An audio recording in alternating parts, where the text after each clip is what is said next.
Ma propre mère a dit, j'aurais préféré que tu ne naisses jamais. Je me suis tenu droite et j'ai dit, considérez-moi comme si je n'avais jamais existé. Vivez vos vies comme s'il n'y avait jamais eu de fille nommée Mia. Ils sont restés silencieux. Toute la fête s'est figée. J'étais à la table d'honneur du dîner de remise des diplômes de ma faculté de médecine, ma coupe de champagne tremblant dans ma main, quand la voix de ma mère a fendu la célébration comme une lame. Honnêtement, nous aurions préféré que tu ne sois jamais né. Le restaurant tout entier est devenu silencieux. 27 ans à être la déception de la famille se sont cristallisés en ce seul instant. Mon père a hoché la tête en signe d'approbation. Mes frères ont eu un sourire narquois. J'ai posé mon verre, je les ai regardés un par un et j'ai prononcé les mots qui allaient tout changer. Considérez-moi comme si je n'avais jamais existé.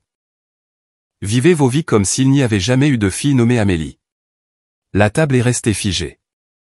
Je pouvais entendre le cliquetis de l'argenterie depuis la cuisine, le doux jazz en fond sonore, le son de mon propre cœur battant dans mes oreilles. La fourchette de ma tante Suzanne a heurté son assiette avec un bruit sec. Les yeux de ma cousine Émilie étaient grands ouverts de choc. L'oncle François regardait tour à tour ma mère et moi comme s'il assistait à un accident de voiture au ralenti. Ma mère, Brigitte, a laissé échapper ce rire dédaigneux que j'avais entendu 1 millier de fois. Ne sois pas si dramatique, Amélie. Assieds-toi. Elle a agité la main comme pour chasser une mouche. Comme si toute mon existence n'était qu'un inconvénient qu'elle pouvait balayer d'un revers de main. Mais je ne me suis pas assise. Je suis resté là, sentant quelque chose changer en moi. Toutes ces années à être comparé à mes frères, Thibaut et Bastien, ont défilé dans mon esprit comme un film en accéléré. Thibaut, l'enfant prodige, l'avocat d'affaires devenu associé à 32 ans. Bastien, le génie de la technologie qui a fondé sa propre entreprise et l'a vendue pour des millions. Et puis il y avait moi. Amélie, celle qui avait choisi la médecine au lieu du droit ou des affaires. Celle qui avait cumulé 3 emplois pendant ses études, qui avait contracté des prêts alors que mes frères recevaient de l'argent de la famille, qui avait obtenu son diplôme avec mention mais n'avait jamais été tout à fait à la hauteur. Mon père, Gérard, s'est levé.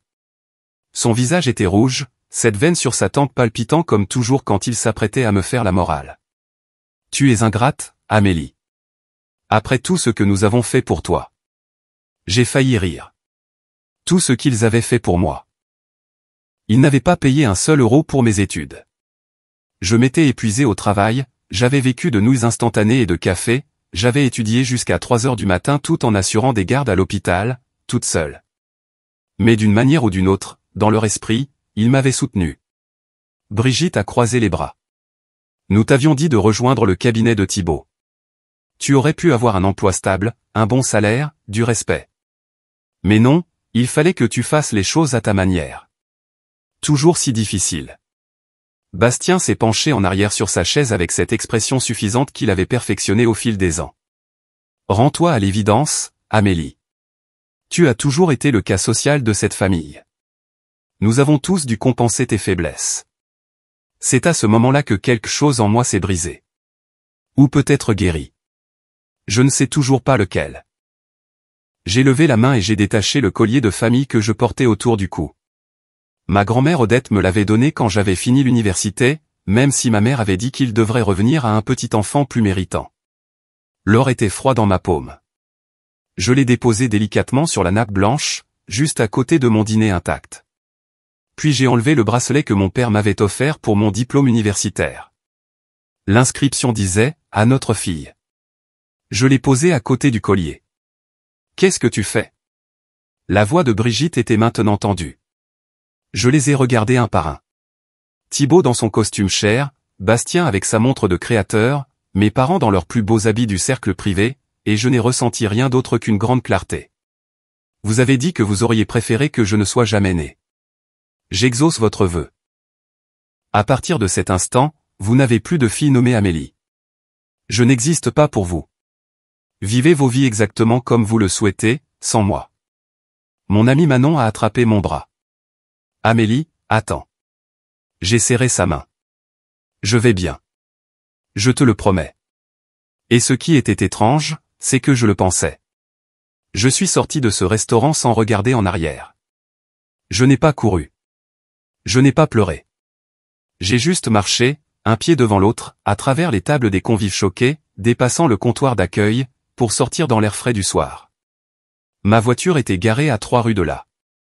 J'ai réussi à l'atteindre avant que mes mains ne se mettent à trembler si fort que j'ai eu du mal à insérer la clé dans le contact. J'ai conduit jusqu'à mon appartement, ce minuscule studio pour lequel je venais de signer un bail 3 semaines auparavant. Mon internat devait commencer dans 3 semaines à l'hôpital de la Pitié-Salpêtrière. Tout était planifié. Tout commençait enfin à se mettre en place. Je me suis assise sur mon canapé d'occasion et j'ai sorti mon téléphone. J'ai bloqué le numéro de ma mère, puis celui de mon père, puis ceux de Thibaut et de Bastien. J'ai parcouru mes réseaux sociaux et je les ai bloqués là aussi. Puis j'ai ouvert mes emails et j'ai tapé un message à leur intention à tous les 4. Vous avez dit que vous auriez préféré que je ne sois jamais né. Votre vœu est exaucé. Je n'existe plus pour vous. Ne me contactez pas.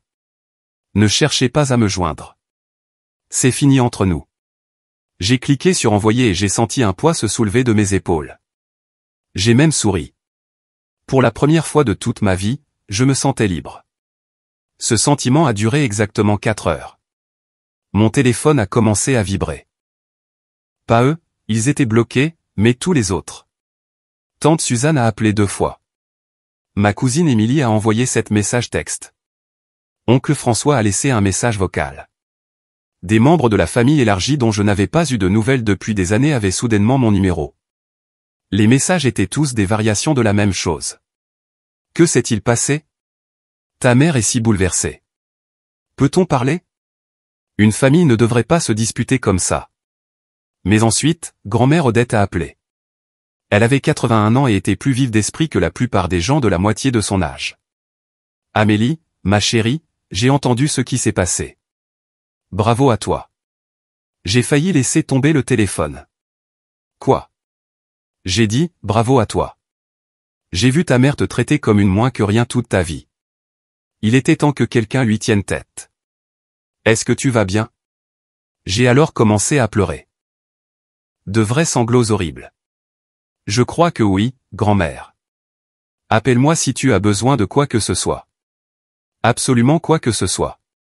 Je suis sérieuse. Nous avons parlé pendant 1 heure. Elle m'a dit qu'elle avait déjà appelé Brigitte et lui avait dit qu'elle avait honte d'elle. Cela m'a fait me sentir un peu mieux, un peu moins seule.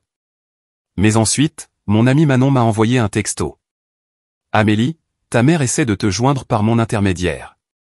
Elle m'a envoyé un message à te transmettre. Veux-tu l'entendre? Qu'est-ce qu'il dit? Elle dit que si tu ne t'excuses pas et que tu ne reviens pas, il y aura des conséquences. J'ai fixé ce texto pendant un long moment. Pas d'excuses, pas de remords, une menace. Des conséquences. J'ai répondu par texto, dis-lui que j'ai dit non. Et Manon, s'il te plaît, ne me transmets plus aucun message de sa part. Je ne le ferai pas. Je suis là si tu as besoin de moi. Je t'aime. J'ai éteint mon téléphone et je suis allé me coucher. Pour la première fois depuis des mois, j'ai dormi toute la nuit sans faire de cauchemar où je décevais ma famille. 3 jours plus tard, je me suis réveillé avec une notification de mail sur mon ordinateur portable. L'expéditeur était le docteur Patricia Lambert, la directrice de l'internat à l'hôpital de la Pitié-Salpêtrière.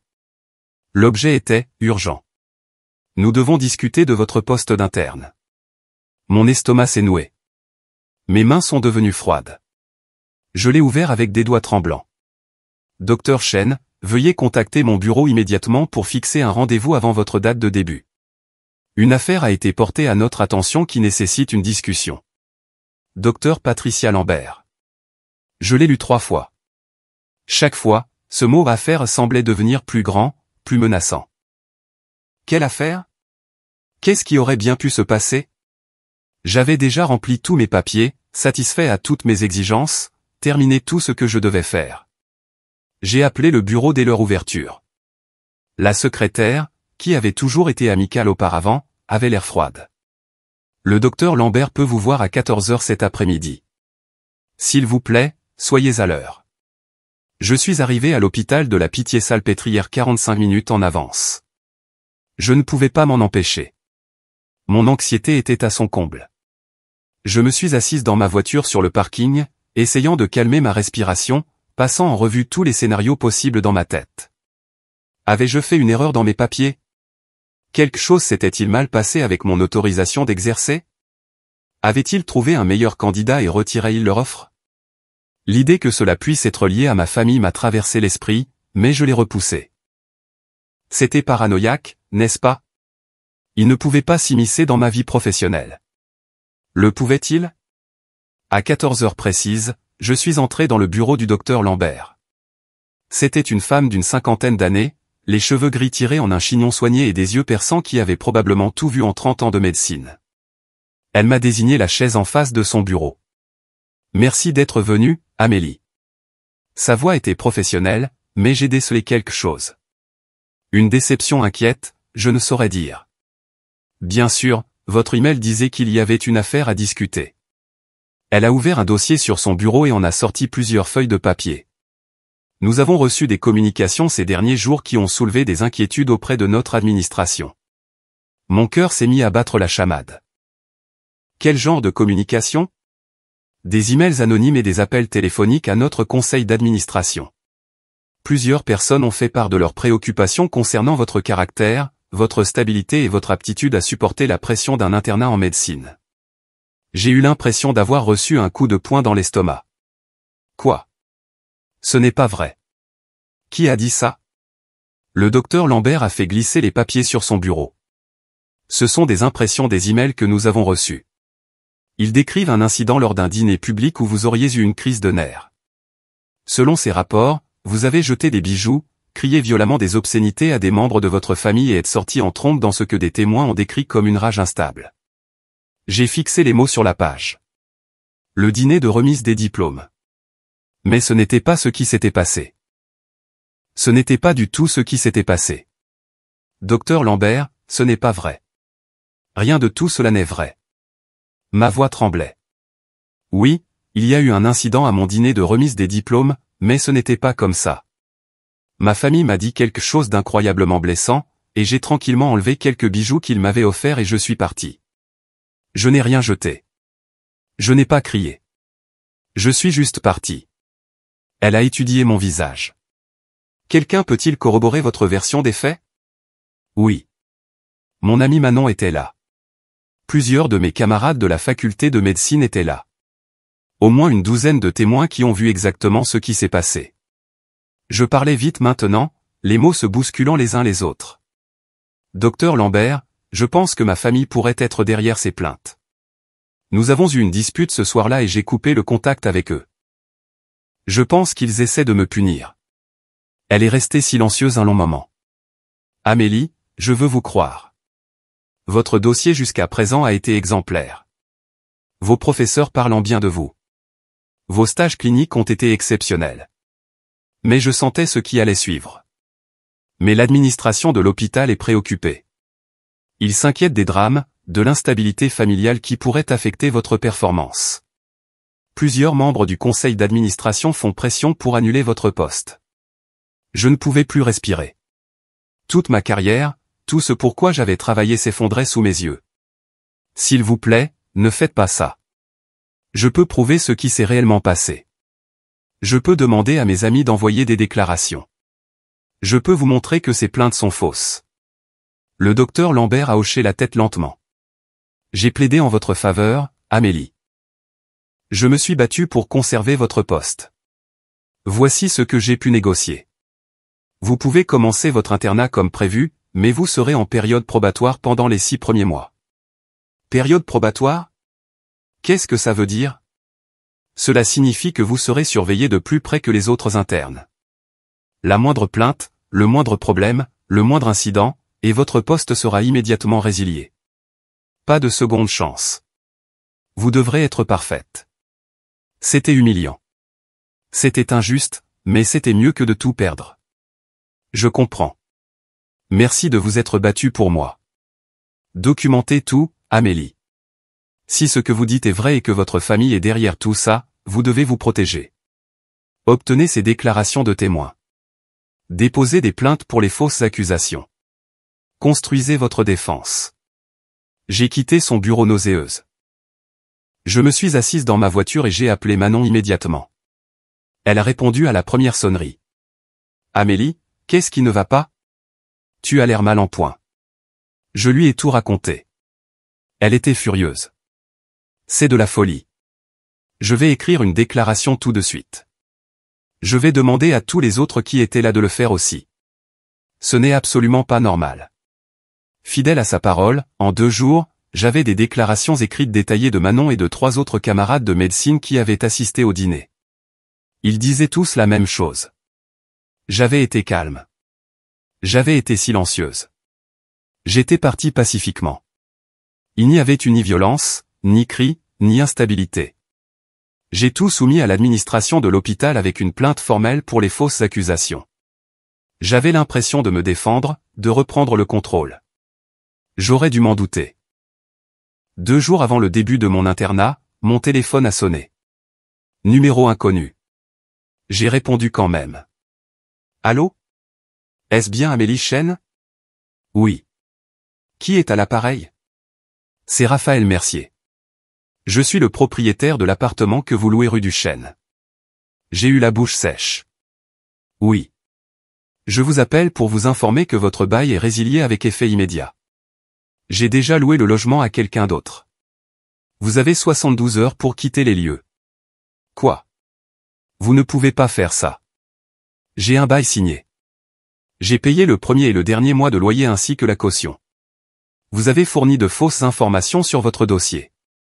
J'ai reçu un appel de votre ancien propriétaire disant que vous aviez été expulsé pour dégradation de biens et loyers impayés.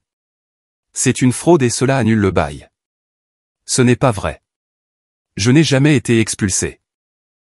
J'ai quitté mon dernier appartement en bons termes. Qui vous a appelé?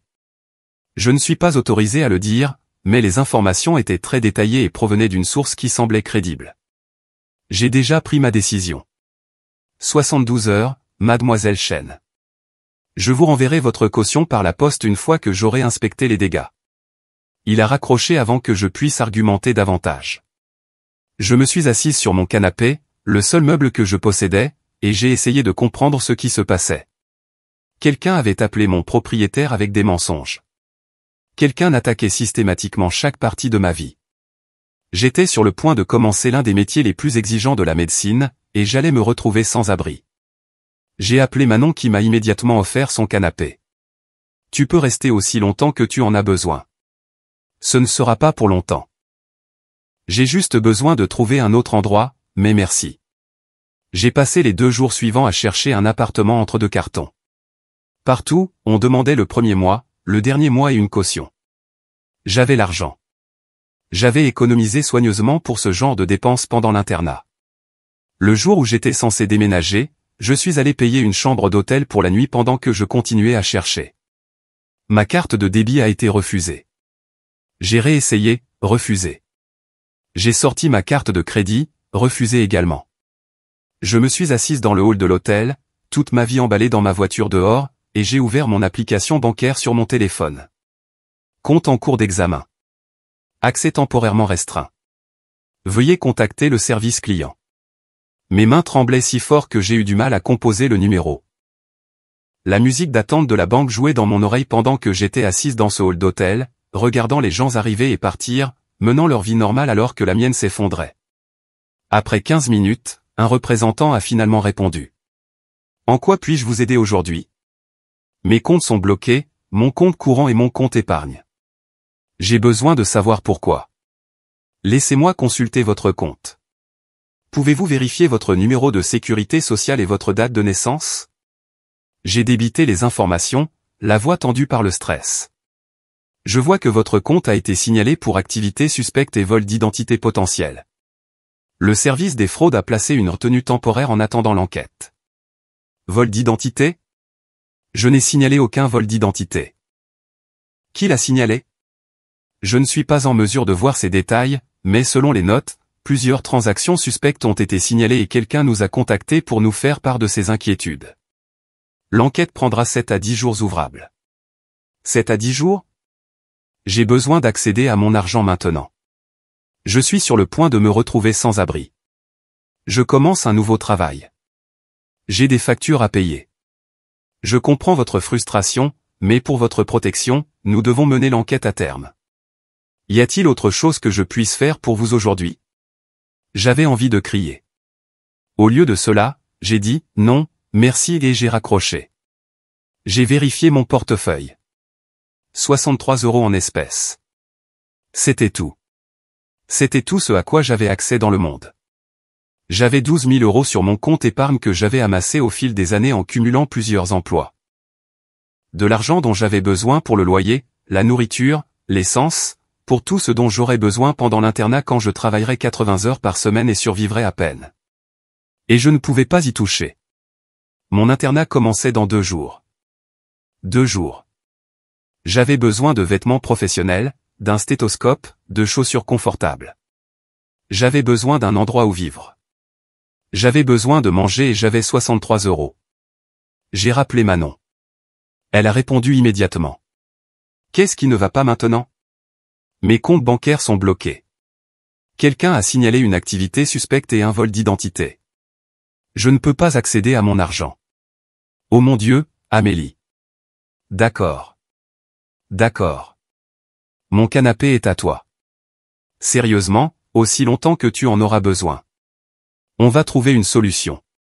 J'ai conduit jusqu'à l'appartement de Manon, hébétée. Elle vivait dans un petit 3 pièces avec sa petite amie Sophie. Elles m'ont accueilli, m'ont aidé à monter mes cartons, et Manon m'a fait asseoir et manger quelque chose pendant que Sophie préparait le canapé avec des couvertures et des oreillers. J'ai l'impression d'être un fardeau, ai-je dit. Tu ne le es pas. Tu es mon ami, et tu traverses une période terrible. Laisse-nous t'aider. Cette nuit-là, j'ai déposé des déclarations de fraude auprès de la banque. J'ai déposé une plainte à la police pour harcèlement. J'ai essayé de retrouver qui avait fait les fausses déclarations sur mes comptes, mais tout était anonyme, intraçable, professionnel. Le lendemain matin, mon téléphone a sonné. Je n'ai pas reconnu le numéro, mais quelque chose m'a poussé à répondre. Amélie, c'est Thibaut. Mon sang s'est glacé. Comment as-tu eu ce numéro? Peu importe. J'appelle parce que ça a assez duré. Je n'ai rien à te dire. Écoute juste une minute. Tout ça peut disparaître. Les problèmes avec ton internat, les soucis avec ton appartement, tes comptes bancaires, tout. Maman et papa veulent juste des excuses. Et voilà. La confirmation. Ils étaient derrière tout ça. Des excuses? J'ai ri. Et ce rire a sonné amer même à mes propres oreilles. Pourquoi? Pour m'être défendu, pour avoir posé des limites, pour les avoir embarrassés en public, pour avoir fait une scène. Ils veulent que tu publies sur les réseaux sociaux en admettant que tu as eu tort et que tu as été irrespectueuse. Ils veulent que tu sois au dîner du dimanche pour t'excuser devant toute la famille. C'est tout. C'est tout ce qu'il faut pour que ça s'arrête. Tu es avocat, Thibaut. Tu sais que ce que tu décris, c'est du harcèlement, de l'extorsion. C'est illégal. Sa voix est devenue froide. Prouve-le. Toutes ces plaintes sont anonymes. Le gel de ton compte bancaire est un protocole standard de lutte contre la fraude. Le propriétaire? Il a pris sa propre décision sur la base des informations qu'il a reçues. Rien ne relie tout ça à nous. Je connais des gens dans ton hôpital, Amélie. Je connais des gens dans ta banque. Je connais des gens partout. Notre famille a des relations que tu ne peux même pas imaginer. Tu te compliques tellement la vie. Nous sommes une famille. Tu finiras par revenir en rampant. Pourquoi ne pas te faciliter la tâche? Quelque chose a cédé en moi. Je préférerais tout perdre plutôt que de vous donner cette satisfaction. Ne me contacte plus jamais. J'ai raccroché et j'ai immédiatement bloqué le numéro. Puis je suis restée assise là, tremblante, l'adrénaline parcourant mon corps. Manon est sortie de sa chambre. C'était qui? Mon frère, confirmant ce que nous savions déjà. Ils sont derrière tout ça. On devrait aller à la police. Il a raison, cependant. Il n'y a aucune preuve. Tout est anonyme, tout est circonstanciel, et c'est un avocat avec des relations. Je ne suis personne. Tu n'es pas personne. Tu es sur le point de devenir le docteur Amélie Chen, et tu vas être incroyable. Je voulais la croire. Vraiment. Le lendemain, j'ai commencé mon internat. J'ai mis la seule tenue professionnelle que je possédais et qui était encore présentable. J'ai porté mes vieilles baskets parce que je ne pouvais pas m'offrir de nouvelles chaussures. J'ai conduit jusqu'à l'hôpital de la Pitié-Salpêtrière avec un quart de réservoir d'essence parce que je ne pouvais pas me permettre de faire le plein. Et malgré tout, malgré la fatigue, le stress et la terreur, je me suis présenté. J'ai suivi ma journée d'intégration. J'ai rencontré mes co-internes. J'ai fait ma première garde aux urgences et j'ai été bonne. J'ai été vraiment bonne. Le médecin superviseur, le docteur Marc Reynaud, m'a même prise à part pour me dire que j'avais fait un excellent travail avec un patient difficile. Pendant un instant, j'ai ressenti de l'espoir. Peut-être que je pourrais survivre à ça. Peut-être que je pourrais m'en sortir et en ressortir plus forte. Pendant ma pause déjeuner, j'ai vérifié mon téléphone. Il y avait un message de la secrétaire du docteur Lambert. Le docteur Lambert doit vous voir dans son bureau immédiatement. Mon estomac s'est noué. J'ai marché jusqu'à son bureau sur des jambes qui semblaient être en coton. Le docteur Lambert avait l'air épuisé. Amélie, je suis désolé. Je me suis battu pour vous. Vraiment. Que s'est-il passé? L'hôpital a reçu une lettre anonyme ce matin. Elle prétend que vous avez falsifié certaines parties de votre dossier de candidature à la faculté de médecine. Plus précisément, elle allègue que vous avez plagié des données d'un projet de recherche en 3e année. J'ai eu le vertige. Ce n'est pas vrai. Rien de tout cela n'est vrai. Je sais. Ou du moins, je vous crois. Mais l'administration de l'hôpital n'a pas le choix. Nous devons enquêter. Et jusqu'à ce que cette enquête soit terminée, vous êtes suspendu du programme d'internat avec effet immédiat. Suspendu? Pour combien de temps? Je ne sais pas. Cela pourrait être des semaines. Voire plus. Je suis vraiment désolé, Amélie.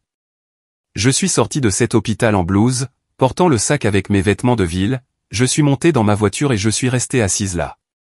Je ne pouvais pas pleurer. J'étais trop choqué pour pleurer.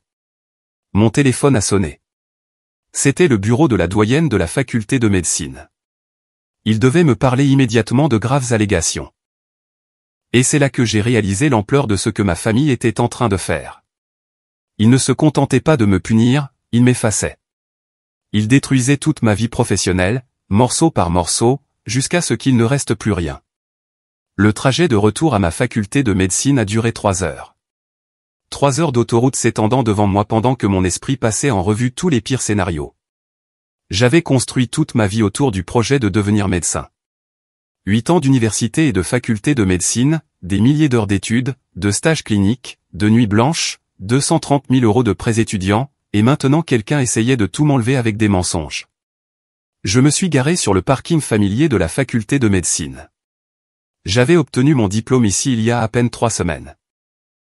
J'avais traversé cette scène avec les honneurs et maintenant je revenais en tant que personne faisant l'objet d'une enquête pour fraude académique. Le bureau de la doyenne Marguerite Lefebvre était au 3e étage. Sa secrétaire, habituellement chaleureuse et bavarde, a à peine croisé mon regard. Elle vous attend. Entrez directement. La doyenne Lefebvre était une grande femme d'une 60aine d'années, aux cheveux argentés et réputée pour être dure mais juste. Elle m'avait toujours apprécié, avait même écrit l'une de mes lettres de recommandation pour l'internat. Mais aujourd'hui, son visage était grave alors qu'elle m'invitait à m'asseoir. Amélie, merci d'être venue si rapidement. Je suis sûr que vous pouvez imaginer pourquoi je devais vous voir. Les allégations de plagiat. Doyenne Lefebvre, je vous jure qu'il n'y a aucune vérité là-dedans. Je ne falsifierai jamais de données ni ne plagierai le travail de quelqu'un. Jamais. Elle a ouvert un dossier sur son bureau. Quelqu'un nous a envoyé des allégations très détaillées. Ils ont fourni ce qui semble être des échanges de mails entre vous et une camarade de classe discutant du partage inapproprié de données de recherche. Les emails sont datés de votre 3e année concernant le projet de recherche en cardiologie sur lequel vous avez travaillé avec le docteur Moreau. Puis-je les voir? Elle a retourné les papiers. J'ai parcouru les emails imprimés. Ils avaient l'air vrais. Ils avaient mon adresse email, celle de ma camarade Jennifer, des horodatages, tout. Mais je n'avais jamais envoyé ces emails. Je n'avais même jamais eu ce genre de conversation avec Jennifer. Ce sont des faux. Quelqu'un a créé de faux emails. Doyenne Lefebvre, mon frère Bastien dirige une entreprise de technologie. Il a les compétences pour créer quelque chose comme ça. S'il vous plaît, vous devez me croire. Je vous crois, Amélie. Ou plutôt, je veux vous croire. Mais vous comprenez que je dois suivre le protocole. L'école doit enquêter sur toute allégation de malhonnêteté académique, quelle qu'en soit la source. Mes mains tremblaient. Qu'est-ce que cela signifie pour moi? Cela signifie que votre statut d'ancien élève est en cours d'examen. Si ces allégations s'avèrent vraies, votre diplôme pourrait être révoqué. Jusqu'à ce que l'enquête soit terminée, vous êtes dans un état d'incertitude. L'hôpital a déjà été prévenu, ce que je suppose vous savez. J'ai été suspendu ce matin. Je suis désolé. Vraiment. Mais Amélie, vous devez comprendre la gravité de la situation. Même si nous prouvons que ces allégations sont fausses, le mal à votre réputation est déjà fait. Vos références professionnelles sont contactées. Vos collègues sont interrogés. Les gens parlent. J'ai eu la nausée. Combien de temps prendra l'enquête? Au moins 3 semaines, peut-être plus. Nous devons examiner tous vos matériaux de recherche originaux. Interrogez vos partenaires de recherche et vos superviseurs. Examinez l'authenticité de ces emails. C'est un processus approfondi. 3 semaines. Je suis censé être en internat en ce moment. Chaque jour où je ne suis pas là, je prends du retard. Et même si je suis innocenté, qui voudra embaucher une interne qui a fait l'objet d'une enquête pour plagiat? L'expression de la doyenne Lefebvre s'est adoucie. Je sais que c'est dévastateur. Pour ce que ça vaut, le docteur Moreau s'est déjà porté volontaire pour aider à l'enquête. Il a supervisé votre recherche, et il est convaincu qu'il peut prouver que votre travail était original. C'était quelque chose, au moins. Le docteur Richard Moreau avait été mon mentor de recherche pendant 2 ans. Il connaissait mon travail mieux que personne. Merci. J'apprécie que vous me le disiez. J'ai quitté la faculté de médecine en me sentant vide. Mon téléphone vibrait constamment. J'ai regardé les notifications. Des messages d'anciens camarades de classe me demandant si les rumeurs étaient vraies.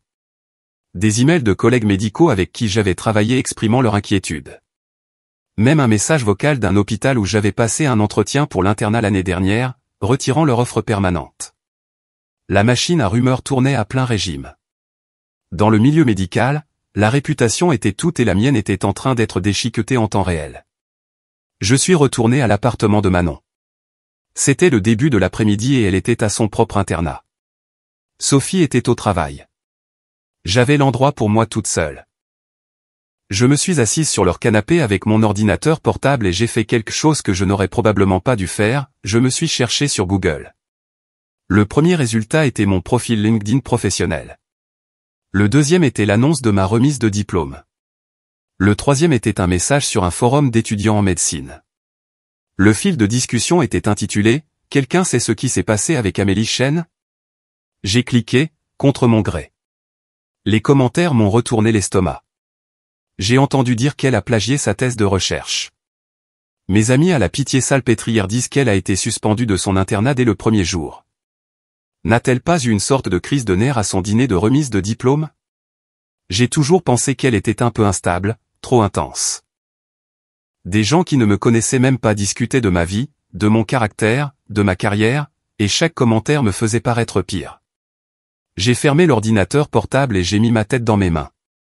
Pour la première fois depuis ce dîner, je me suis laissé vraiment pleurer. Pas des larmes silencieuses, mais le genre de sanglots qui secouent tout votre corps. J'ai pleuré pour la carrière que je perdais. Pour la réputation qui était détruite, pour les 8 années de travail qui étaient effacées, pour l'avenir que j'avais prévu et qui s'effondrait. Quand Manon est rentrée ce soir-là, elle m'a trouvé encore sur le canapé, épuisé d'avoir pleuré. Oh, Amélie. Elle s'est assise et m'a prise dans ses bras. Que s'est-il passé aujourd'hui? Je lui ai tout raconté. La réunion avec la doyenne Lefebvre, les faux emails, l'enquête, les rumeurs en ligne. Au moment où j'ai terminé, elle était furieuse. C'est de la folie. Nous devons nous défendre. Nous devons dénoncer ce qu'ils font. Comment? Il n'y a aucune preuve qu'ils sont derrière tout ça. Et même s'il y en avait, qui me croirait? Je suis juste une interne suspendue avec une famille qui dit que je suis instable. Ils ont de l'argent, des relations, des avocats. Je n'ai rien. Tu as la vérité. Et tu as des gens qui t'aiment. Mon téléphone a sonné. C'était grand-mère Odette. J'ai répondu et sa voix était chaleureuse et inquiète. Amélie, ma chérie, j'ai entendu parler de ce qui se passe. François m'a appelé. Il garde un œil sur ta mère. Je veux que tu saches que je suis de ton côté. Merci, grand-mère. Je vais aussi t'engager un avocat. Un bon. Quelqu'un qui peut combattre ce harcèlement. Je ne peux pas te demander de faire ça. C'est trop d'argent. Tu ne demandes pas. Je l'offre.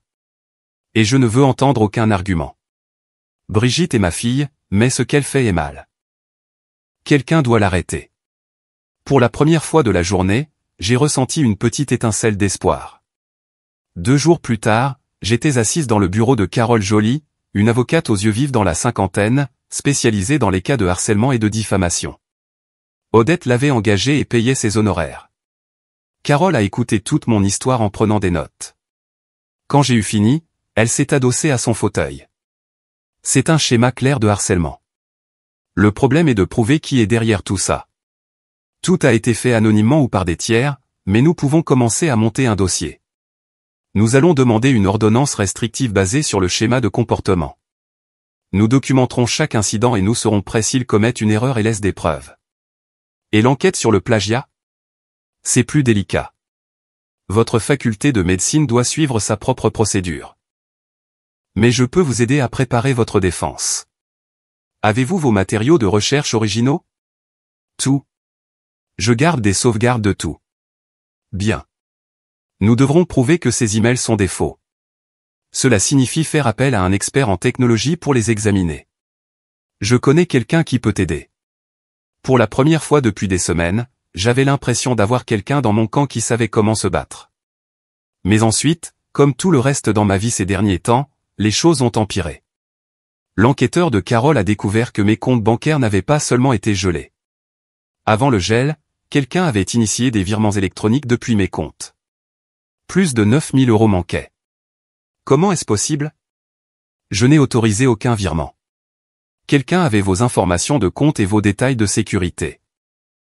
Ils ont transféré l'argent en petite quantité sur plusieurs jours pour éviter de déclencher les alertes de fraude. Puis ils ont signalé eux-mêmes l'activité suspecte pour brouiller les pistes. Puis-je le récupérer? Finalement, oui, mais vous devrez déposer des déclarations de fraude auprès de la banque, et cela prend 30 à 60 jours à traiter. 30 à 60 jours. J'aurais de la chance si j'avais encore une carrière d'ici là. Malgré tout, il y a eu une bonne nouvelle. Le docteur Moreau a travaillé rapidement. En une semaine, il avait compilé tous mes matériaux de recherche originaux, avec les horodatages, les brouillons et ses propres notes de nos réunions de supervision. Il a tout présenté à la doyenne Lefebvre avec un rapport détaillé. Les allégations de plagiat ont été officiellement rejetées. Les faux emails ont été identifiés comme des contrefaçons. Mon dossier à la faculté de médecine a été blanchi. La doyenne Lefebvre m'a appelé personnellement. Amélie, je suis si soulagé de vous annoncer cela. Vous avez été complètement innocentée. J'écris une lettre officielle à l'hôpital de la Pitié-Salpêtrière pour vous défendre et expliquer la situation.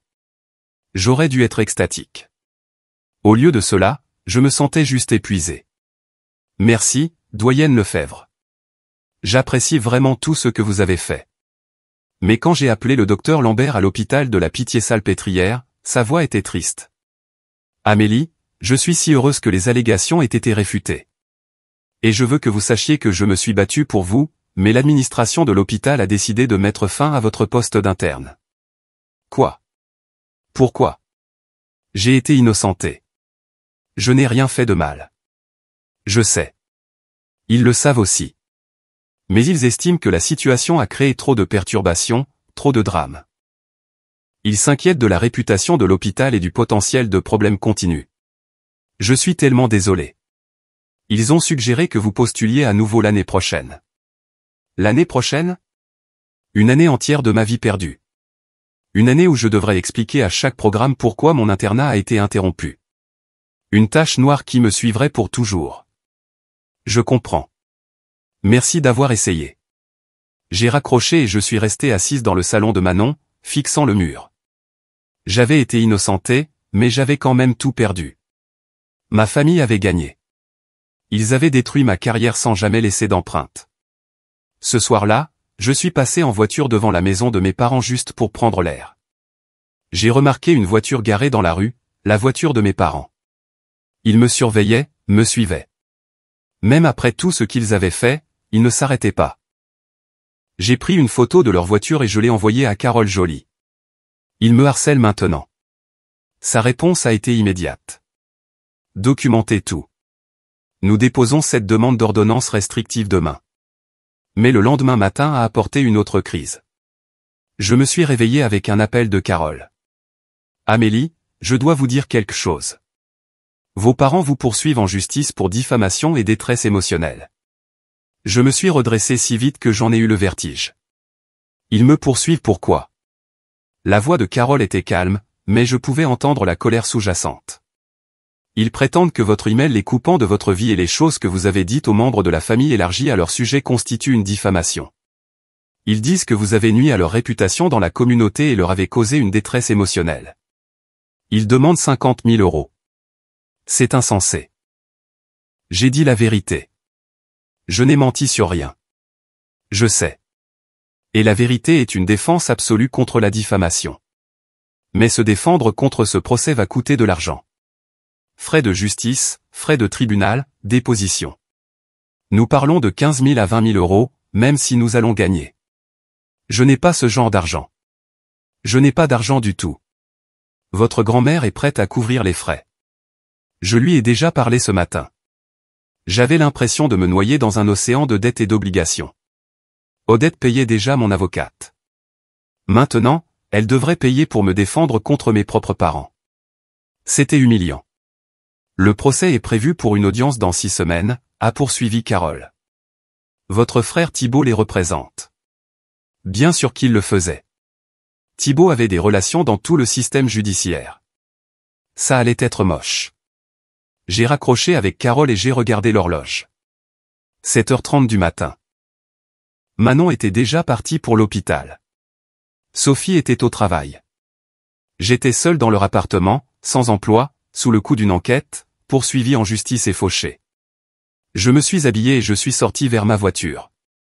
J'avais besoin de conduire quelque part, n'importe où, juste pour me vider la tête. Mais quand je suis arrivé dans l'allée, ma voiture avait disparu. J'ai arpenté la rue, pensant que je l'avais peut-être garée ailleurs et que j'avais oublié. Mais non, ma voiture avait bel et bien disparu. J'ai appelé la ligne non urgente de la police. Je dois signaler un véhicule volé. L'opérateur a pris mes informations. En fait, madame, votre véhicule a été remorqué tôt ce matin depuis cette adresse. Il a été signalé comme abandonné. Abandonné? Je l'ai conduit hier. Il est immatriculé, assuré, tout. Vous devrez contacter la société de remorquage. Ce sont eux qui ont fait le signalement. J'ai obtenu le numéro et j'ai appelé. La société de remorquage voulait 375 € pour libérer ma voiture. J'avais 11 € dans mon portefeuille. Je suis retourné dans l'appartement de Manon et je suis resté là, dans le salon. Je n'avais pas de voiture, pas d'argent, pas de travail, pas de carrière, un procès qui me pendait au nez. Et ma famille était toujours là, à attaquer, à trouver de nouvelles façons de me détruire. Mon téléphone a sonné. C'était Odette. Grand-mère, je ne peux pas continuer à prendre ton argent. C'est trop. N'importe quoi. Tu es ma petite fille, et ce que Brigitte fait est inadmissible. Je paie pour ça aussi. Donne-moi le numéro. Grand-mère. Amélie, laisse-moi t'aider, s'il te plaît. J'ai plus d'argent que je ne pourrai jamais en dépenser, et je veux l'utiliser pour te protéger. C'est important pour moi. Sa voix s'est un peu brisée sur cette dernière phrase. J'ai réalisé que ce n'était pas seulement à propos de moi. C'était à propos d'elle, voyant sa propre fille devenir un monstre et essayant de réparer les choses. D'accord, merci. Elle a payé la fourrière et Manon m'a conduite pour récupérer ma voiture. Alors que nous sortions du parc de remorquage, j'ai vu la voiture de mon père garée dans la rue. Il regardait. Il voulait que je sache qu'il regardait. Au cours des jours suivants, Carole a travaillé sur la demande d'ordonnance restrictive. Nous avons documenté chaque incident de harcèlement, chaque fausse déclaration, chaque attaque contre ma vie. Elle a préparé un dossier complet. L'audience pour l'ordonnance restrictive était prévue pour la semaine suivante. Mais 3 jours avant, j'ai reçu un appel de l'oncle François. Amélie, tu dois venir à l'hôpital. Ta grand-mère a eu un AVC. Tout s'est arrêté. Est-ce qu'elle va bien? Elle est stable. Elle va se rétablir. Mais c'était grave. Elle est à l'hôpital Sainte-Anne. J'y suis allé immédiatement. Odette était aux soins intensifs, branchée à des moniteurs, mais éveillée. Quand elle m'a vu, elle a essayé de sourire. Ne te sens surtout pas coupable de ça, a-t-elle dit, ses mots légèrement empâtés, mais compréhensibles. Je suis vieille. Ce sont des choses qui arrivent. Mais je me sentais coupable. Le stress de tout ça, la dispute avec Brigitte, les batailles juridiques, tout cela avait eu un impact sur elle. Je suis resté avec elle pendant des heures. L'oncle François est arrivé vers l'heure du dîner. Il m'a prise à part dans le couloir. Brigitte est déjà en train de manœuvrer, a-t-il dit doucement. Elle a déposé une demande de tutelle d'urgence pour Odette ce matin. Elle prétend que maman est incapable et ne peut pas prendre ses propres décisions. Elle a eu un AVC, mais elle est lucide. Elle parle. Elle est consciente. Je sais. Mais Brigitte essaie de prendre le contrôle des finances de maman. Si elle y parvient, cela signifie plus d'argent pour ta défense juridique. J'ai eu l'impression que j'allais être malade. Peut-elle faire ça? Elle essaie, mais je conteste la demande. Plusieurs autres membres de la famille aussi. Nous n'allons pas la laisser faire ça. La semaine suivante, ma vie est devenue un tourbillon de visites à l'hôpital, de réunions juridiques et de pure survie. J'ai trouvé un emploi à temps partiel comme consultante médicale pour une entreprise de santé. Ce n'était pas un internat, mais ça payait les factures et utilisait mes connaissances médicales. J'ai commencé à travailler 40 heures par semaine tout en m'occupant des avocats et des dates de tribunal. L'audience pour l'ordonnance restrictive a finalement eu lieu. Carole a présenté toutes nos preuves. Le schéma de harcèlement, les fausses accusations, la surveillance, les attaques financières. Le juge a écouté attentivement. Brigitte a joué la victime. Elle a pleuré à la barre, parlant de combien sa fille lui manquait, de son inquiétude pour moi, de son désir de réunir sa famille. C'était une performance digne d'un prix. Mais Carole était meilleure. Elle a présenté les relevés téléphoniques montrant le nombre de fois où ils avaient essayé de me contacter après que je leur ai demandé d'arrêter. Elle a montré des photos de leur voiture devant mon immeuble. Elle a fait témoigner Manon et d'autres témoins sur le harcèlement. Le juge a accordé une ordonnance restrictive temporaire. Brigitte et Gérard devaient se tenir à 100 mètres de moi. Ils ne pouvaient pas me contacter directement ou par l'intermédiaire de tiers. Toute violation entraînerait une arrestation. Brigitte a perdu son sang-froid dans la salle d'audience. Elle s'est levée et a commencé à crier sur mon ingratitude, sur la façon dont j'avais détruit leur famille, comment j'avais monté tout le monde contre eux. Le juge l'a menacée d'outrage au tribunal. C'était la première fois que je voyais ma mère avoir l'air véritablement déséquilibrée. Et j'ai réalisé quelque chose. Elle n'avait plus le contrôle. Elle avait perdu le contrôle, et cela la terrifiait plus que tout. La demande de tutelle pour Odette a échoué. Les médecins ont confirmé qu'elle était compétente pour prendre ses propres décisions. Odette s'est bien remise de son AVC et a été transférée dans un centre de rééducation. Et puis quelque chose de surprenant s'est produit. Carole a déposé une contre-poursuite contre mes parents pour harcèlement, traque et interférence malveillante avec ma carrière et mes finances. Avec toutes les preuves documentées, elle avait un dossier solide. Thibault s'est discrètement retiré en tant que leur avocat. Quelque chose à voir avec de potentielles violations de l'éthique. Brigitte et Gérard ont dû engager un nouvel avocat, et celui-ci leur a conseillé d'abandonner leur procès en diffamation contre moi. Le procès a été rejeté. Pour la première fois depuis des mois, je pouvais respirer. Je n'avais toujours pas d'internat. J'avais toujours d'énormes dettes et une réputation endommagée. Mais les attaques actives avaient cessé. L'ordonnance restrictive était en place. Le procès était terminé. Ma banque a finalement terminé son enquête sur la fraude et a restauré la plupart de mon argent volé. Pas la totalité, mais assez pour que j'aie de nouveau une marge de sécurité. J'ai continué à travailler comme consultante en santé. J'ai commencé une thérapie pour traiter tout ce qui s'était passé. J'ai commencé le long et lent travail de reconstruction de ma vie. Et puis, 2 mois après que tout se soit effondré, j'ai reçu un email qui a tout changé.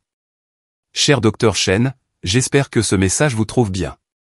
Je m'appelle Dr Sarah Mitchell et je suis la directrice de l'internat au Centre médical des Alpes à Lyon.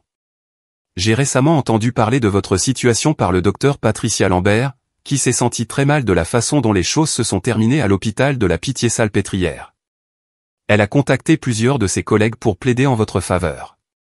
Après avoir examiné votre dossier, parlé à vos références de la faculté de médecine et appris ce que vous avez traversé, je voudrais vous offrir un poste dans notre programme d'internat à partir de dans 3 mois. Veuillez me faire savoir si vous êtes intéressé par cette opportunité. J'ai lu l'email 3 fois. Lyon. À l'autre bout du pays. Loin de ma famille, loin de tout ce que je connaissais. Une chance de tout recommencer. Un programme prestigieux, peut-être même meilleur que celui de la Pitié-Salpêtrière. Mais il y avait un hic. Les postes d'internat étaient des informations publiques. Ma famille pourrait découvrir où j'allais, et l'ordonnance restrictive n'était valable que dans ma région actuelle. J'ai appelé Manon immédiatement. Il m'offre un internat à Lyon. C'est incroyable. Tu vas l'accepter? Je ne sais pas. Et s'ils me suivent? Et si tout recommence? Alors tu te battras à nouveau. Mais Amélie, tu ne peux pas les laisser te voler tes rêves. Tu as travaillé trop dur. Tu le mérites. J'ai appelé Odette ensuite. Elle était de retour à la maison, se remettant bien, et sa voix était forte. Accepte, a-t-elle dit fermement. Accepte et ne regarde pas en arrière. Brigitte ne peut plus te faire de mal. L'ordonnance restrictive, le procès raté, François et moi qui surveillons chacun de ses mouvements. Elle sait qu'elle a perdu. Va être médecin, ma chérie. C'est ce que tu es censé faire. J'y ai réfléchi pendant 2 jours, puis j'ai accepté. 2 semaines avant mon déménagement à Lyon, un colis est arrivé à l'appartement de Manon. Il m'était adressé. Pas d'adresse de retour. À l'intérieur se trouvait le collier de famille que j'avais laissé sur la table lors du dîner de remise des diplômes et une note écrite de la main de ma mère. Tu as toujours pris ce qui n'était pas à toi. Tu ne mérites pas ça. Tu vas échouer. J'ai fixé cette note pendant un long moment. L'ancienne Amélie aurait été terrifiée, se serait remise en question, se serait demandé si elle avait peut-être raison. Mais je n'étais plus cette personne. J'avais traversé trop de choses. J'avais survécu à trop de choses. J'ai remis le collier dans la boîte et je l'ai mis dans mon garde-meuble. Je n'en avais pas besoin. Je n'avais besoin de rien venant d'eux. Et puis j'ai commencé à faire mes valises pour Lyon. L'appel est arrivé alors que j'étais à mi-chemin de l'emballage de ma vie pour le déménagement à Lyon. Numéro inconnu à nouveau, mais quelque chose m'a dit de répondre. Amélie, c'est ton oncle François. Nous devons parler de ce qui se passe vraiment avec ta mère. Je me suis assise sur le canapé de Manon, entouré de cartons. Que veux-tu dire? Je suis à l'aéroport. J'ai pris un vol depuis Bordeaux parce que j'ai passé du temps avec ta grand-mère après son AVC et elle m'a tout raconté ce qui t'arrive. Alors, j'ai fait quelques recherches. Pouvons-nous nous rencontrer? Ce n'est pas quelque chose que je veux discuter au téléphone. Nous nous sommes rencontrés dans un café 1 heure plus tard. François avait l'air plus vieux que dans mes souvenirs, mais ses yeux étaient vifs et en colère. Il nous a commandé 2 cafés et s'est assis en face de moi. Je dois te dire quelque chose, et ça ne va pas te plaire, mais tu mérites de connaître la vérité sur la raison pour laquelle ta mère a été si méchante avec toi. D'accord. Il a sorti un dossier de sa mallette. J'ai passé les dernières semaines à enquêter sur les finances de Brigitte et Gérard. J'ai demandé quelques faveurs, posé quelques questions, consulté quelques registres publics. Ce que j'ai trouvé était pire que ce à quoi je m'attendais. Il a ouvert le dossier et m'a montré des documents, des relevés bancaires, des rapports de crédit, des documents juridiques. Tes parents sont fauchés, Amélie. Pas seulement en difficulté, complètement fauchés. L'entreprise de Gérard a fait faillite il y a 2 ans, mais il le cachait. Ils ont des centaines de milliers d'euros de dettes. Ils sont sur le point de perdre leur maison. Ils vivent à crédit et avec des prêts de Thibault et Bastien, essayant de maintenir les apparences. J'ai fixé les chiffres sur la page. Ça n'avait pas de sens. Ils avaient toujours semblé si prospères, si bien organisés. Je ne comprends pas. Qu'est-ce que ça a à voir avec moi? François a sorti un autre document. C'est une copie du testament d'Odette d'il y a 5 ans. Elle l'a changé après que Brigitte a essayé de la manipuler pour lui donner de l'argent pour l'un des investissements ratés de Gérard. Dans le testament actuel, Brigitte ne reçoit que 20% de la succession. Tu en reçois 50%. Le reste va à d'autres petits-enfants et à des œuvres de charité. Mes mains sont devenues froides. Je ne le savais pas, Brigitte le sait. Elle le sait depuis des années. Et elle a tout essayé pour qu'Odette le change ou pour obtenir la tutelle afin de pouvoir contrôler l'argent d'Odette. Ta grand-mère vaut environ 4 millions d'euros. Amélie, Brigitte est désespérée. Soudain, tout est devenu clair.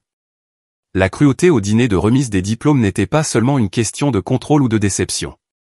C'était une question d'argent. Elle me voulait briser, dis-je lentement.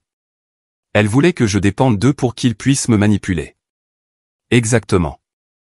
Et quand tu les as coupés de ta vie à la place, ils ont paniqué. Chaque attaque depuis lors a été calculée pour détruire ton indépendance.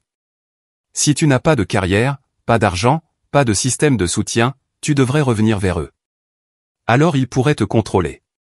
Peut-être même te convaincre de prendre leur parti concernant le testament d'Odette. Ou convaincre Odette que je suis instable et que je ne devrais pas hériter. Ça aussi. Les allégations de plagiat, le harcèlement, tout était conçu pour te faire paraître inapte. Si Odette croyait que tu faisais une dépression, elle pourrait changer le testament. J'ai eu la nausée. Ils ont systématiquement essayé de me détruire pour de l'argent. Je suis désolé, Amélie. Je suis tellement désolé de ne pas avoir vu ça plus tôt. J'étais de l'autre côté du pays et Brigitte et moi n'avons pas été proches depuis des années. Mais quand Odette a eu son AVC et m'a dit ce qui se passait, j'ai dû enquêter. Est-ce que grand-mère est au courant de leur situation financière? Elle l'est maintenant. Je lui ai tout montré. Elle est furieuse. Elle parle de déshériter complètement Brigitte. Au cours des jours suivants, François a témoigné dans l'affaire de la tutelle, présentant toutes ses recherches financières.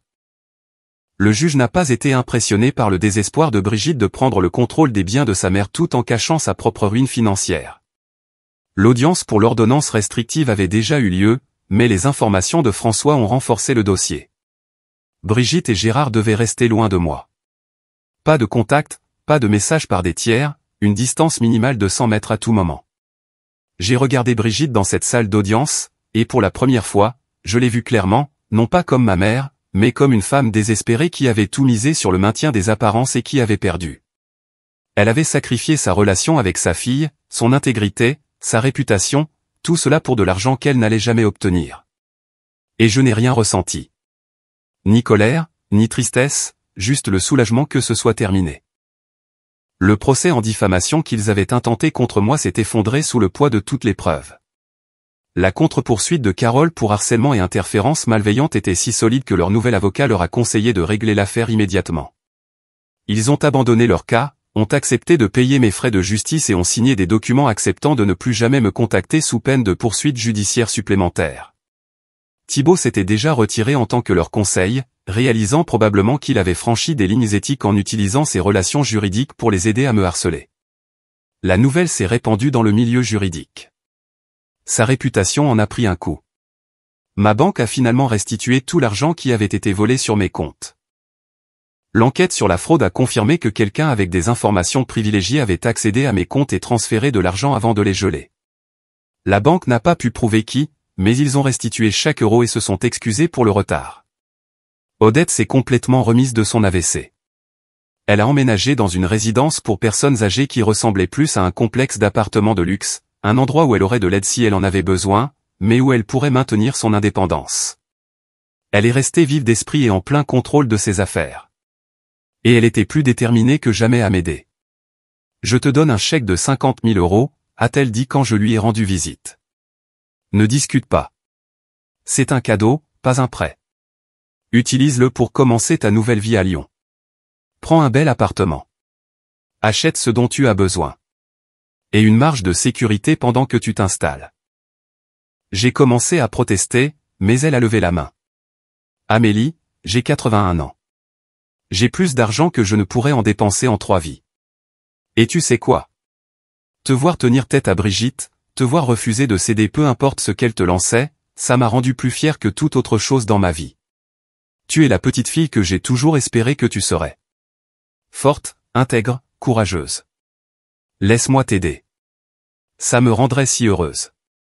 Alors, j'ai accepté. Et j'ai ressenti un sentiment de liberté. J'ai trouvé un magnifique 2 pièces à Lyon, près de l'hôpital. J'ai acheté de nouveaux meubles. Je me suis procuré des vêtements professionnels pour l'internat.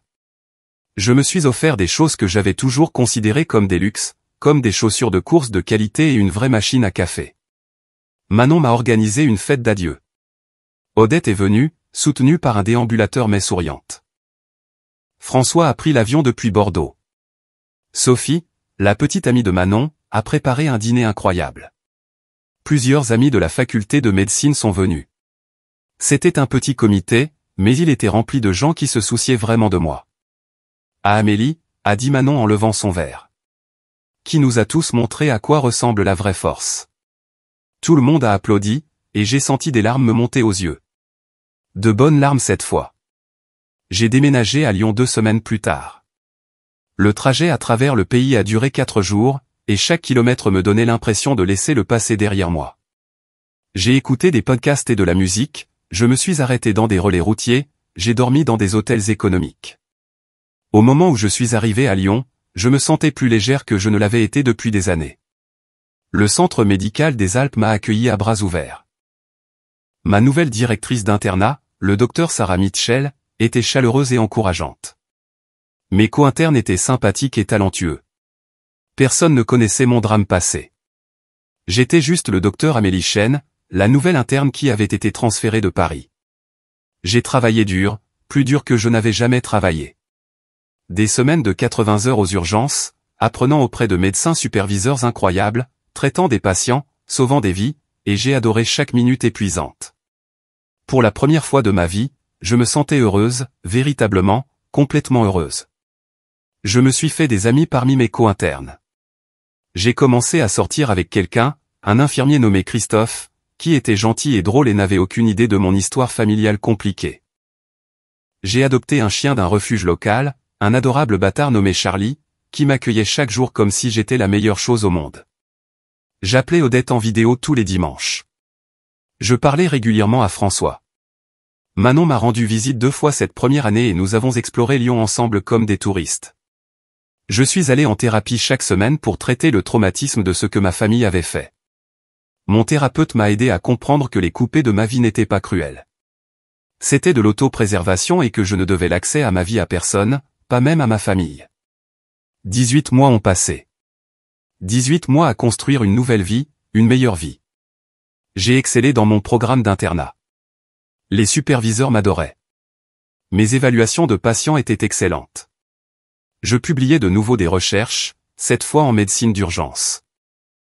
Tout ce pourquoi j'avais travaillé se réalisait enfin. Et puis un jour, j'ai reçu un email de Thibaut. Objet, maman est malade. Je l'ai fixé pendant un long moment avant de l'ouvrir. Amélie, je sais que nous ne sommes pas censés te contacter, mais c'est important. Maman a été diagnostiquée avec un cancer du sein de stade 3. Elle commence le traitement la semaine prochaine. Elle a demandé à te voir. Elle dit qu'elle est désolée pour tout ce qui s'est passé et veut faire amende honorable. Papa voulait que je te contacte. S'il te plaît, envisage de rentrer à la maison pour la voir. Elle a besoin de toi. Gérard avait ajouté une note en bas. S'il te plaît, rentre à la maison. Elle a besoin de toi. Tu nous manques à tous. J'ai lu l'email 3 fois. J'ai senti mon rythme cardiaque s'accélérer, cette anxiété familière commençait à s'installer. La vieille culpabilité, la vieille obligation, la voix dans ma tête qui disait « mais c'est ta mère ». Et puis j'ai fermé l'email. Je n'ai pas répondu immédiatement. Au lieu de cela, j'ai appelé Odette. « Grand-mère, savais-tu pour le diagnostic de Brigitte ?» Je le savais. Elle m'a appelé la semaine dernière. « Amélie, je suis désolé. Elle est malade. Vraiment. Mais tu dois savoir quelque chose. Elle n'est pas désolée. Elle a peur et veut du soutien. Mais elle n'a pas changé. Elle ne s'est pas excusée. Elle utilise cette maladie pour essayer de te culpabiliser et te faire revenir. Comment le sais-tu ? Parce qu'elle m'a appelé en essayant d'utiliser le diagnostic de cancer pour me faire changer mon testament. Elle a dit qu'elle avait besoin de sécurité financière pour ses traitements médicaux et que tu devrais comprendre puisque tu es médecin. Je lui ai dit non. Je lui ai aussi dit qu'essayer de me manipuler pendant qu'elle est malade était particulièrement bas. J'ai senti cette clarté familière s'installer en moi. La même clarté que j'avais ressentie au dîner de remise des diplômes quand j'étais parti. Merci de me l'avoir dit. Qu'est-ce que tu vas faire? Ce que je dois faire pour moi. J'ai ouvert mon ordinateur portable et j'ai tapé une réponse à Thibaut.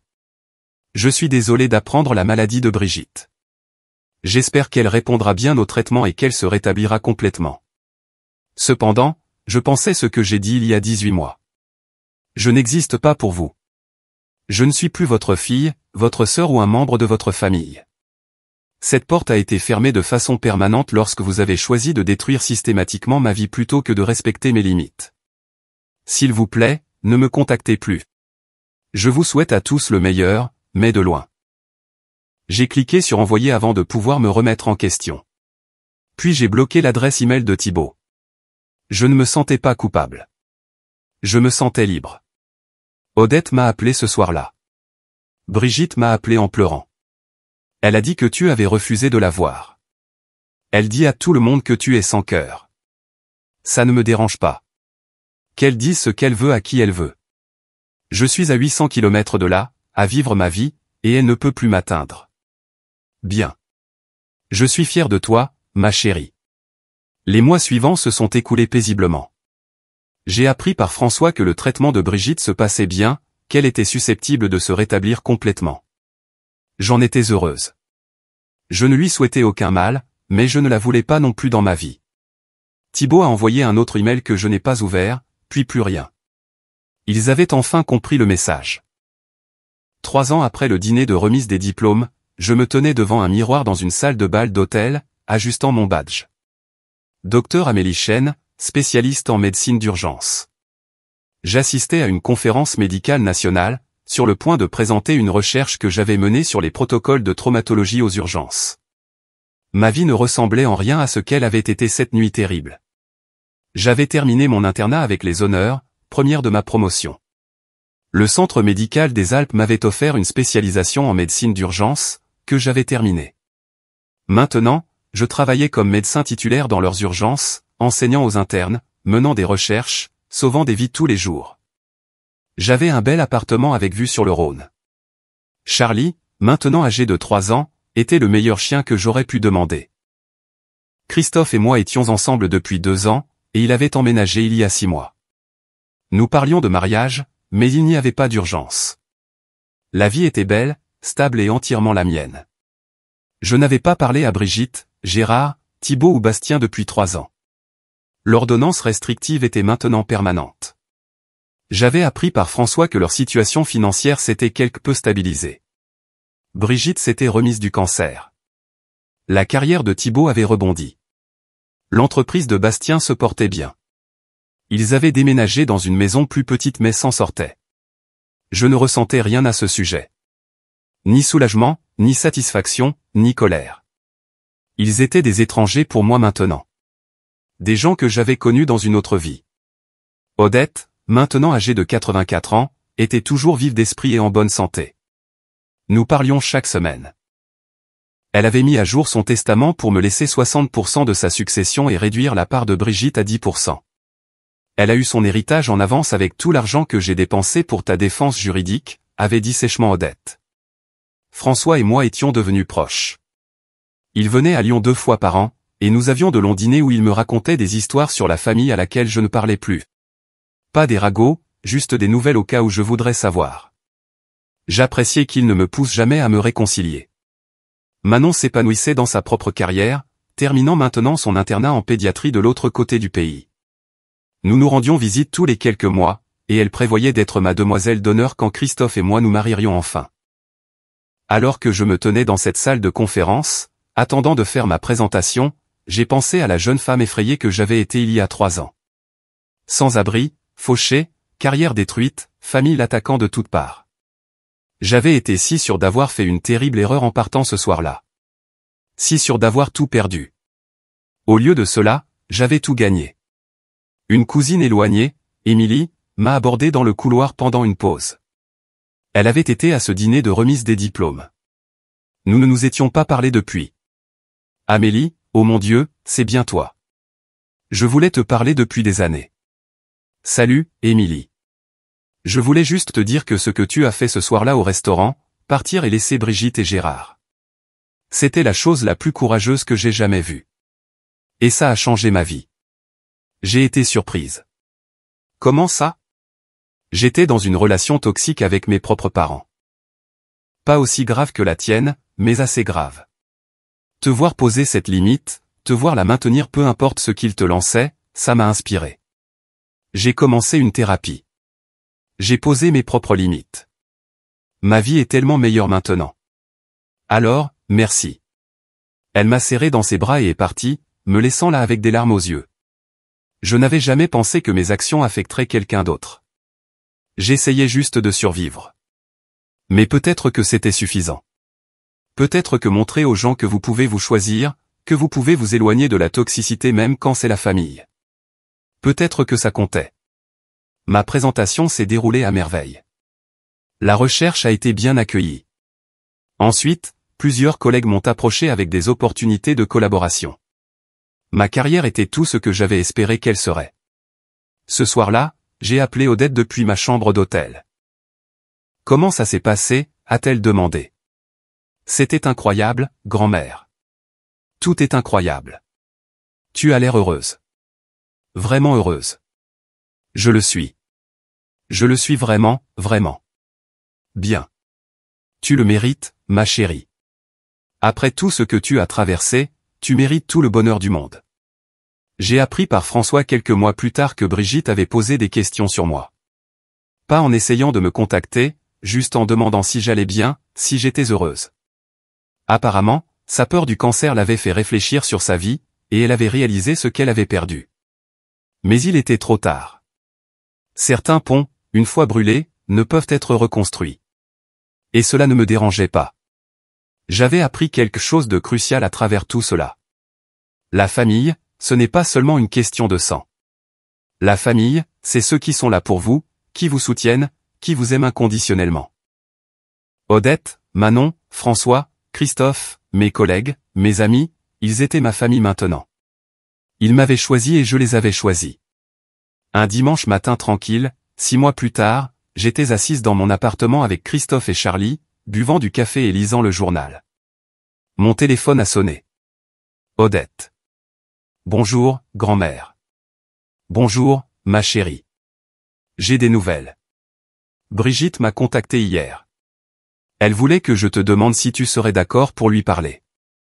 Je lui ai dit que je demanderais, mais que je ne te forcerai pas, j'y ai réfléchi. 3 ans et demi de silence. 3 ans et demi de paix. Non, je ne veux pas lui parler. Je suis heureuse, grand-mère. Je suis enfin complètement heureuse. Et rouvrir cette porte, même d'une fissure, risquerait tout ce que j'ai construit. C'est ce que je pensais que tu dirais. Et je pense que tu as raison. Tu ne lui dois rien, Amélie. Ni ton temps, ni ton pardon, ni ta présence. Tu lui as donné 27 ans. C'est plus que suffisant. Merci de comprendre. Toujours, ma chérie. Toujours. Quelques semaines plus tard, je me préparais pour le travail quand j'ai aperçu mon reflet dans le miroir. Je portais une blouse, mon stéthoscope autour du cou, mes cheveux tirés en arrière. Je ressemblais exactement à ce que j'étais, une médecin urgentiste à succès, au sommet de son domaine. Autour de mon cou se trouvait le collier de famille. Odette me l'avait donné de façon permanente après que Brigitte l'ait réclamé. C'était à ma mère, avait dit Odette. Il devrait revenir à quelqu'un qui représente le meilleur de notre famille. C'est toi, Amélie. Mais maintenant, il signifiait quelque chose de différent pour moi. Ce n'était pas à propos de l'approbation de Brigitte ou de l'obligation familiale. C'était à propos de l'amour d'Odette. C'était à propos de ma propre force. C'était un rappel du chemin que j'avais parcouru. J'ai touché le collier et j'ai souri à mon reflet.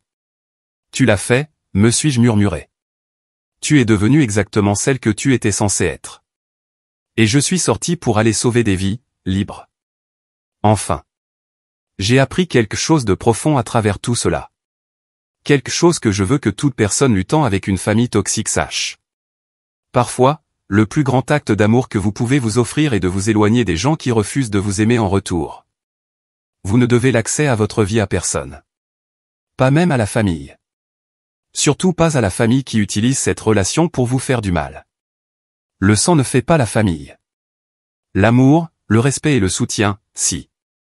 Lorsque vous vous choisissez, lorsque vous fixez des limites et que vous les maintenez quoi qu'il arrive, vous faites de la place pour le véritable amour, le véritable succès et la véritable paix. Les personnes qui vous aiment vraiment respecteront vos limites. Celles qui ne le font pas ne vous aimaient pas vraiment au départ. Cela fait maintenant près de 4 ans depuis ce dîner de remise des diplômes. 4 ans à construire une vie selon mes propres termes, à trouver une famille de personnes choisies plutôt qu'assignées, à apprendre que je suis plus forte que je ne l'aurais jamais imaginé. J'ai encore des jours difficiles. La thérapie est en cours. Le traumatisme ne disparaît pas simplement. Mais j'ai aussi de bons jours, de très bons jours. Des jours où je me réveille reconnaissante pour chaque choix que j'ai fait, même les plus effrayants. Surtout les plus effrayants. Parce que ces choix effrayants, le choix de partir, le choix de rester seul, le choix de continuer à me battre quand tout semblait perdu, ces choix m'ont sauvé la vie. Et si vous lisez ceci en faisant face à votre propre famille toxique, en vous demandant si vous devriez poser des limites ou partir, en vous sentant coupable de vouloir vous choisir, je veux que vous sachiez quelque chose. Vous méritez la paix. Vous méritez le respect. Vous méritez un amour qui ne vient pas avec des conditions et de la cruauté. Et si les personnes qui sont censées vous aimer ne peuvent pas vous donner cela, vous avez parfaitement le droit de partir. Ce ne sera pas facile. Ce sera peut-être la chose la plus difficile que vous ferez jamais. Mais de l'autre côté de cette difficulté se trouve la liberté, la paix, une vie qui est vraiment la vôtre. Et cette vie vaut la peine de se battre pour elle.